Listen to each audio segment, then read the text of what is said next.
That's my story. Thanks, Mom, I think. Well, unfortunately, y'all, that's not my story. Unfortunately, so my family wasn't the biggest Sade fan. The only one that was my Uncle Bernard. He was a Sade fan. And I remember as a kid seeing the Promise album vinyl, and that was it. Like I never really paid attention to it because again, we never played it. So I remember asking my mom, like, why don't y'all like Sade? My mom was like, it wasn't for me.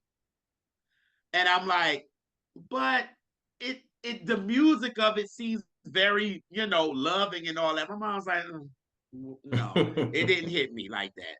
So I asked my grandparents, like, why did they was like, who is that?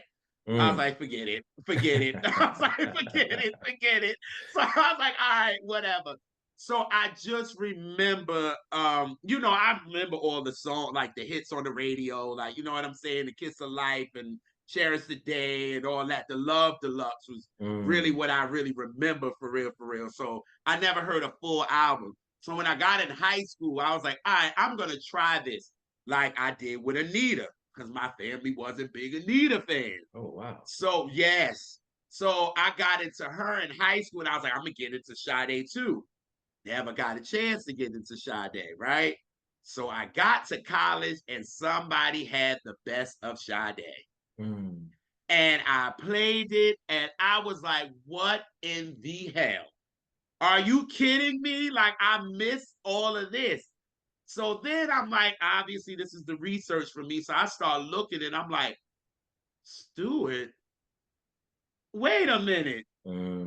Maxwell. I was like, oh shit. Like, okay, so I've known this guy and he's part of this. So I was like, okay, cool. So I knew the best of, so I knew all of the songs. Fast forwarding to about 2001, somebody that's on here, and it ain't Neltron, asked 21. me. 21. It's me. It's me. Asked me a question and said, are you a Sade fan? And I said, for me, if I don't know album cuts either, I just don't say that I'm a Sade fan. I was just like, not really, but whatever. So Elise started singing all these songs. She started naming songs like this. And she got about to the 10th song and she said, you're a fan because you know these songs. Neltron. He a fan, he a fan, he a fan. She was like, you a fan. So I was like, okay. And right then and there, I said, let me go and listen to these albums in full because of her. Because she was I wanted to do this in high school, but I finally was like, when Elise was like, you are a fan.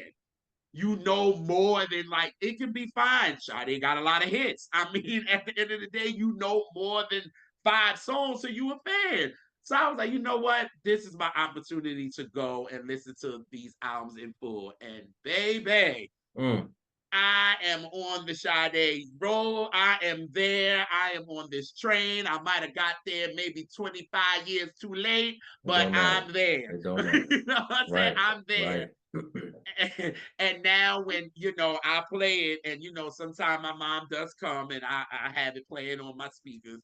And my mom be like, oh, you like Sade now? I'll be like, yes. And she be like, oh, okay, that's nice.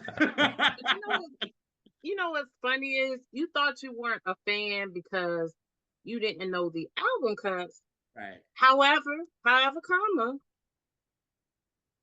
this album has 4 singles that all did very well. Yes. Very well. She stayed on them tops. And all of her subsequent releases, except for like Soldier Love and maybe Love Is Rock, you got 4 or 5 hit singles. So that you were like, I don't know the albums, but she's one of those rare artists where the singles are just as great as album cuts. Agree. Right. You know, and none of them have this like trying to be commercial vibe to them, so you don't get sick of them. Right. Because they weren't made for that reason. They were made because it's a bunch of brilliant artists that happen to all get to work together.